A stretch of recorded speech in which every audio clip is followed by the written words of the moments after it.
사도들을 파송합니다. 사도들이 어떠한 삶을 살아가야 될지에 대해서 예수께서 계속해서 설명을 하십니다. 사도들은 아무것도 가지지 않습니다. 돈도 여분의 생필품도 가지지 못합니다.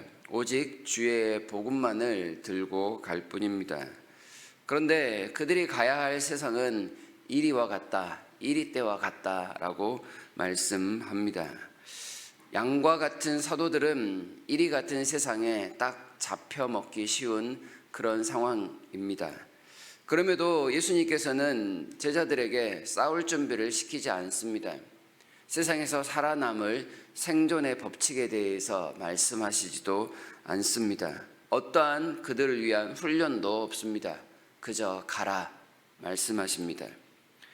세상에 애워싸여 이리 때들에게 공격을 한번 당해보라 라는 말씀처럼 들리기도 합니다. 예수께서 이들을 세상에 보내시는 이유는 세상과 싸워 이기라는 게 아닙니다. 세상에 홀로 남아 생존의 능력을 기르라 라는 것도 아닙니다. 그냥 가서 세상이 어떠한지 보고 배우라, 예수님의 명령에 순종해 보라 라는 말씀입니다. 그러면서 명령을 주십니다. 지혜로워라, 순결하라. 두 가지 명령뿐입니다. 누구에게 가서 어떻게 도움을 받고 어떻게 살아남을지에 대한 내용은 전혀 없습니다. 피할 길도 알지 못하고 준비된 것이 아무것도 없으니 그저 맨몸으로 부딪혀야 하는 그런 상황일 뿐입니다. 이런 상황에도 가는 것이 사도요, 제자라고 말씀하는 것입니다. 제자들에게 당장의 유익이 없어 보입니다. 이들은 제자라기보다는 세상이 얼마나 악한지를 직접 체험하는 체험단, 시찰단처럼 보일 뿐입니다. 이들에게 필요한 지혜가 무엇일까요? 뱀같이 지혜로워라 합니다.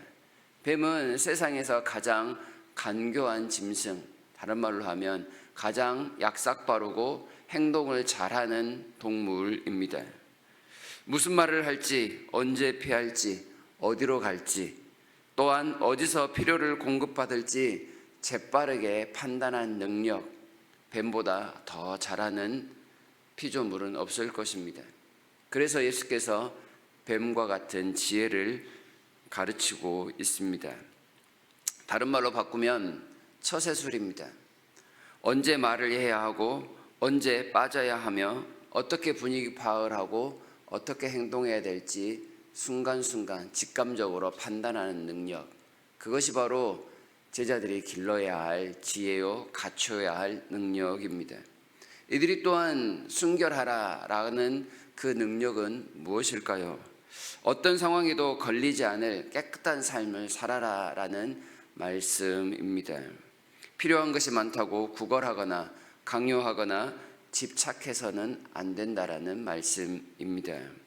주님의 것을 가지고 나누는 것이기에 마치 자기 것인 양 본전 생각해서 무언가를 요구하지 말라라는 말씀입니다.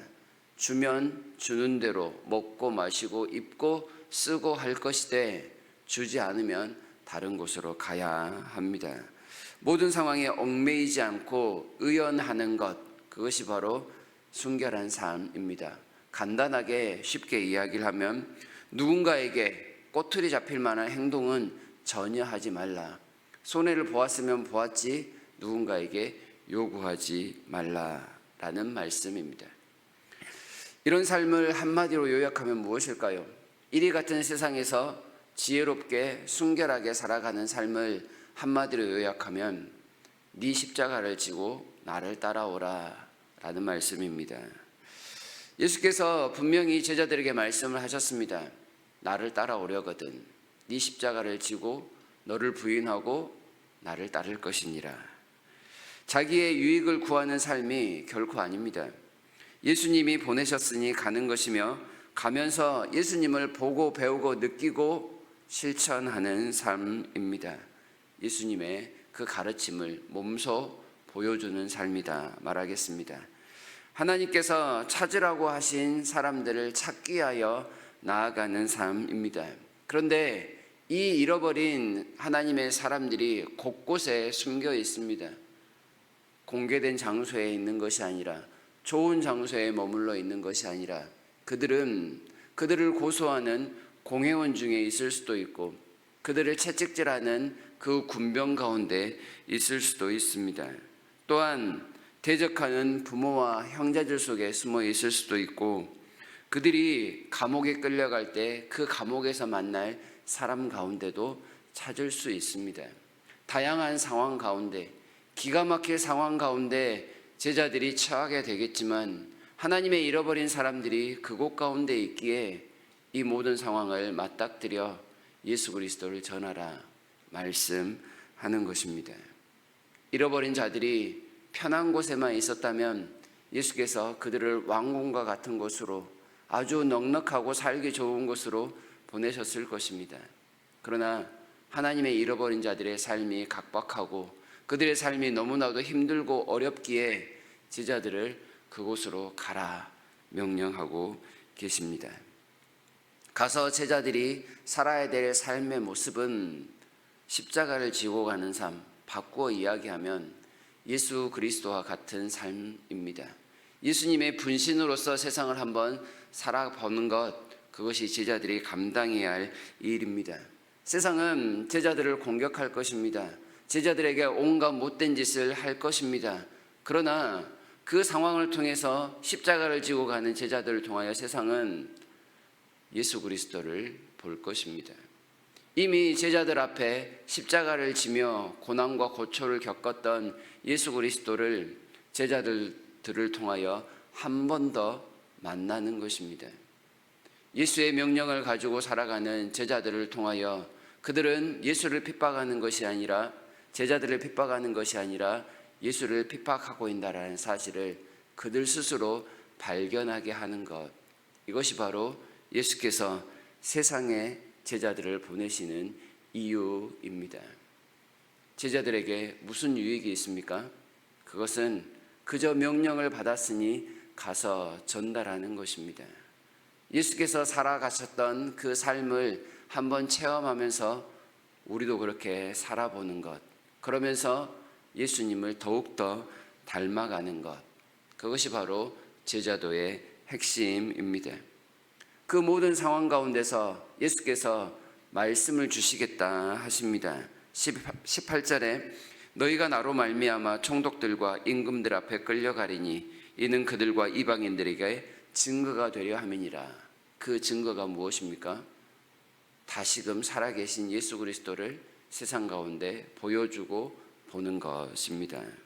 모든 상황에서 성령께서 그들을 지키시고 필요한 말들만을 공급하실 것이니 쓸데없는 말로 자기 변론할 필요가 없는 것입니다. 그러면서 제자들은 이것을 생각해야 합니다. 22절에 또 너희가 내 이름으로 말미암아 모든 사람에게 미움을 받을 것이나 끝까지 견디는 자는 구원을 얻으리라. 죽는 데 이르러도 예수 그리스도를 붙드는 자, 예수님과 같이 행하는 자, 그가 바로 구원받는다라고 말씀을 합니다. 세상이 제자들을 통해 예수 그리스도를 볼 때까지 그들이 버틸 수 있다면 그들은 분명히 구원받은 백성이요, 그들을 통하여 세상도 역시나 구원을 받을 것이다 말씀합니다. 보냄을 받은 제자들의 삶 결코 쉽지 않습니다. 아니, 어렵습니다. 불가능에 가깝습니다. 그럼에도 불구하고 제자들이 갑니다. 많은 사람들이 제자도의 삶을 살았습니다. 이유는 단순합니다. 예수님의 명령 때문입니다. 우리에게 보여주신 예수 그리스도 때문에 많은 사람들이 지금도 세상으로 가기를 주저하지 않습니다. 교회의 숫자가 줄고 많은 사람들의 헌신이 줄었다라고 하지만 그럼에도 불구하고 세상으로 가는 제자의 숫자는 줄지 않았습니다. 주님 앞에 지혜롭고 주님 앞에 순결한 주님의 백성들은 여전히 이 시대에도 활동하며 주님을 닮기 위하여 노력하고 있습니다. 감당할 능력을 주시니 감당하는 겁니다. 우리도 주님의 제자로서의 명령을 받고 오늘을 살아갑니다. 오늘 본문과 같은 험악한 생활이 아닐 수도 있고 더 심한 삶일 수도 있습니다. 그러나 우리는 주님의 명령을 받아서 주님을 닮았기에 주님을 닮은 실천을 위해 오늘을 살아갑니다. 이 사실을 기억하면서 주님을 닮게 하여 더욱더 노력하는 저와 여러분이 다 될 수 있기를 진심으로 바랍니다.